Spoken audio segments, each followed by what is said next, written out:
the KMNN studios, this is the Kids Morning News Network.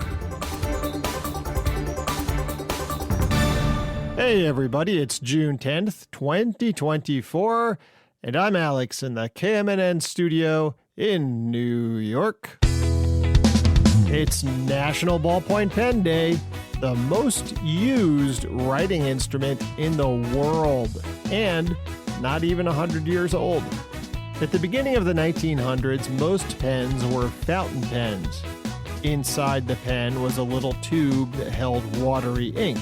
As you wrote, the ink would drip down to the tip of the pen.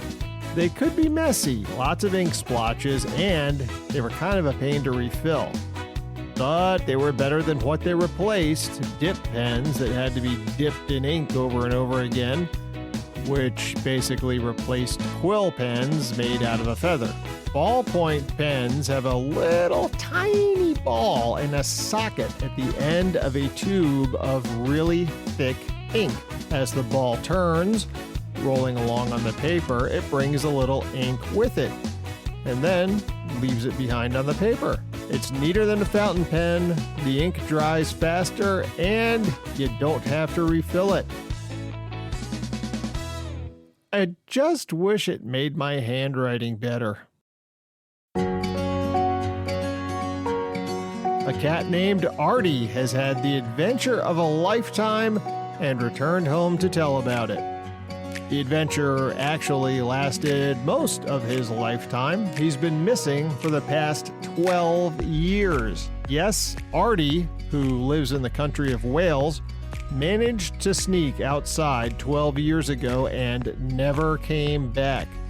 Theo Will McKenna, one of Artie's owners, was just 17 at the time. He spent hours and hours looking for Artie, but as the months went by, he began to accept that he wouldn't see his furry friend again.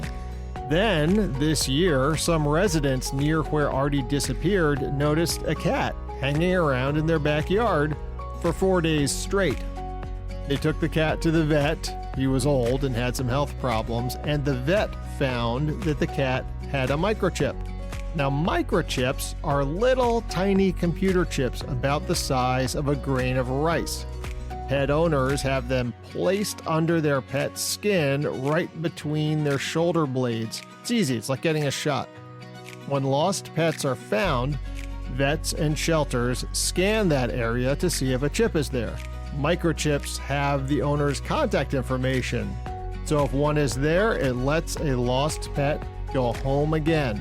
After 12 years, the contact information on Artie's chip was out of date, but the shelter posted on Facebook, and one of Theo Will's friends recognized that this old alley cat was, in fact, Artie. Artie's now home and getting 12 years worth of checkups, and Theo Will says that as soon as he and Artie saw each other again, the cat started purring, and basically hasn't stopped since.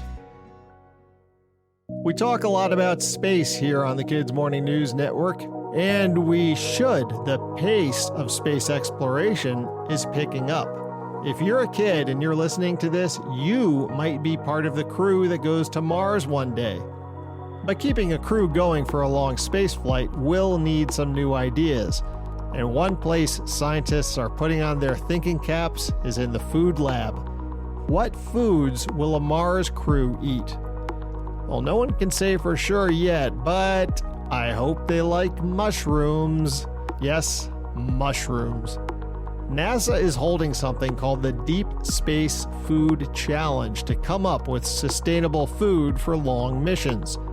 And one food that turns out to be a good fit, fungus, aka mushrooms. They grow easily, they grow fast, they're strong, and radiation doesn't really seem to bother them. Plus, astronauts can use their waste for fertilizer. Fungi can even be turned into kind of a protein paste that can come out of a 3D printer for some variety. Supposedly, tastes kinda like chicken. For more space, check out the Kids Morning News Network YouTube channel. This week I'll be posting my special extended interview with Sharon Hagel, the founder of Space Kids Global. If you haven't entered the Space Kids Global Press Squad contest yet for a trip to the Kennedy Space Center, head on over to their website. Entries are due this Friday. All right, time for the riddle.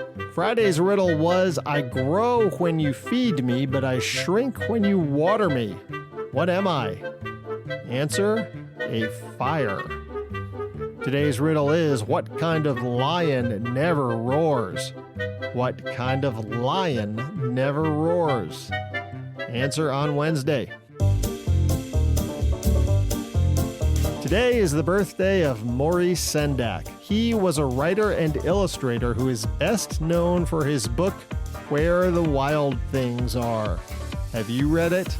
The book tells the story of a boy named Max who makes so much trouble in his house that he gets sent to bed without dinner. While he's there, his room turns into a jungle. A boat takes him out to an island full of monsters called Wild Things who make Max their leader. They dance around and have fun, but Max gets lonely and decides to go home. The Wild Things are very upset, but Max sails away. And when he gets home, he finds his dinner waiting for him, and it's still hot. As a boy, Maurice Sendak, who grew up in Brooklyn, in New York City, was sick. He read a lot of books, which took him away to other places. Kind of like the trip Max takes from his bed in the book. Happy birthday, Maurice Sendak. In the weather today, a little bit cooler in the southwest than last week, but it is the southwest, so it'll be plenty warm. Up here in the northeast, some places will be kind of chilly, with highs in the 50s and 60s, and rainy, of course. There'll also be a band of rain coming east from the Rockies that could get feisty this afternoon, and rain down in southern Florida, too. Well, that's the show. Thank you very much for listening. If you liked this episode, please subscribe to the show and spread the word about the Kids Morning News Network. Grown-ups, if you'd like to become a supporter, there is a link in the episode description. I'll be back on Wednesday, and I hope you are too. From the KMNN Newsroom, this is Alex, signing off.